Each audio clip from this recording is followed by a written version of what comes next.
당뇨 환자라면 흰 쌀밥을 먹고 혈당이 치솟았던 경험 한 번은 해보셨을 겁니다. 그러다 보니 흰 쌀밥은 피하게 되고 현미밥을 주로 먹게 되죠. 현미밥은 건강하기는 하지만 맛은 흰 쌀밥을 따라갈 수가 없죠. 한정식 식당을 가면 밥도둑 반찬들에 흰 쌀밥이 나오는 이유가 있습니다. 흰 쌀밥을 건강하게 먹을 수 있는 방법은 없는 것일까요? 그래서 준비했습니다. 오늘은 같은 흰 쌀밥이라도 혈당을 덜 올리면서 건강하게 먹을 수 있는 방법에 대해 알려드리겠습니다. 영상을 끝까지 시청하신다면 매일은 아니어도 가끔씩은 흰 쌀밥을 마음 편하게 드실 수 있을 겁니다. 여기 보이는 논문들의 결과가 이 방법을 사용했을 때의 식후 혈당입니다. 아무것도 하지 않은 대조군에 비해 식후 혈당 수치가 좋다는 것을 바로 알 수 있는데요. 바로 이 방법은 저항성 전분 밥을 만드는 것입니다. 폴란드의 한 연구팀이 일반 흰 쌀밥을 먹었을 때와 저항성 전분 밥을 먹었을 때의 식후 혈당을 비교해 봤더니 일반 흰 쌀밥을 먹은 A그룹의 식후 혈당은 평균 70이며 저항성 전분 밥을 먹은 B그룹의 식후 혈당은 49로 나타났습니다. 또한 고혈당 지속시간은 A그룹 50분, B그룹은 35분으로 저항성 전분 밥이 일반 흰 쌀밥보다 혈당 수치가 훨씬 좋게 나온다는 것을 알 수 있었습니다. 그렇다면 저항성 전분이 뭘까요?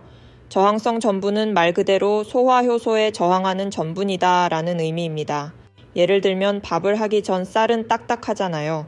근데 여기에 물을 붓고 밥을 짓게 되면 부피가 커지고 부드러워지게 되는데 이때 소화효소를 만나게 되면 흡수가 잘 되는 호화전분의 형태로 바뀌게 됩니다.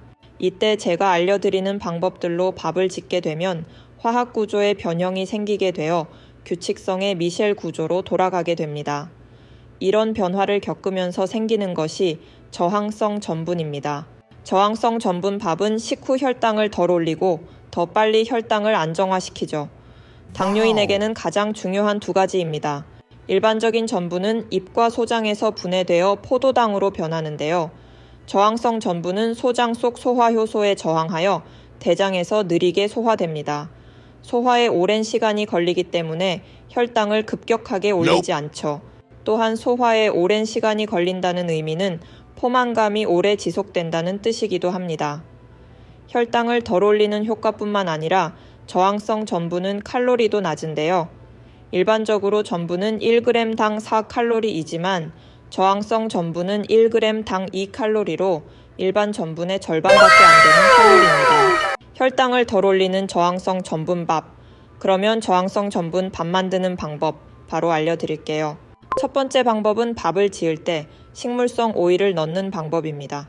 이 논문을 보게 되면 밥을 지을 때 식물성 오일 1스푼을 넣었더니 저항성 전분이 10배나 상승했다고 합니다. 식물성 오일에는 올리브 오일, 들기름, 코코넛 오일 등이 있습니다. 집에 있는 오일을 밥 지을 때 넣어보세요. 저항성 전분 함량을 크게 증가시킬 수 있습니다. 두 번째 방법은 밥을 냉장 보관하는 것입니다. 천기누설 MBN의 자료를 보면 두 실험 참여자가 8시간 공복인 상태를 유지한 후 냉동밥과 냉장밥을 먹고 식후 혈당을 측정한 결과입니다. 식후 1시간 혈당을 보면 혈당이 40이나 차이가 나는데요. 혹시 밥을 냉장고에 넣었다 먹으면 혈당이 덜 오른다는 말을 들어보셨나요? 찬 밥을 먹으라는 이야기는 아닙니다. 저항성 전분은 4도가량에서 6시간 이상 보관했을 때 가장 많이 생성되는데요. 밥을 지은 후 밀폐 용기에 담아 냉장실에 보관하는 게 포인트입니다. 여기에서 주의사항이 있는데 냉동실이 아닌 냉장실에 넣어야 하는 것입니다. 냉동실에 밥을 넣게 되면 밥 속 전분 분자들이 얼어붙어 수분이 빠져나가지 못하게 되어 저항성 전분이 생기지 못합니다. 저는 이 사실을 모를 때는 밥을 지은 후 한 김 식히고 바로 냉동실에 넣어서 보관해 먹었었는데 이건 잘못된 방법이었던 것이죠. 만약 장기 보관 목적으로 냉동 보관할 경우 먼저 냉장실에서 6시간 보관 후 냉동실로 옮기시면 됩니다. 그리고 식사 때에는 전자레인지로 따끈하게 데워 맛있게 드시면 됩니다. 전자레인지에 데우면 저항성 전분이 없어지는 것 아니야?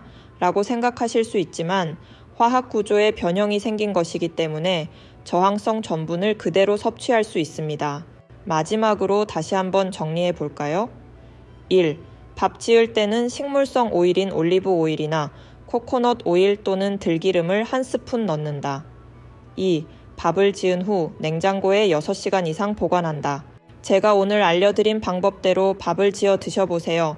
혈당을 덜 올리고 포만감도 오래 지속되어 분명 건강에 도움이 될 거예요. 영상이 도움이 되셨다면 구독과 좋아요 부탁드립니다. 다음 영상에서 만나요.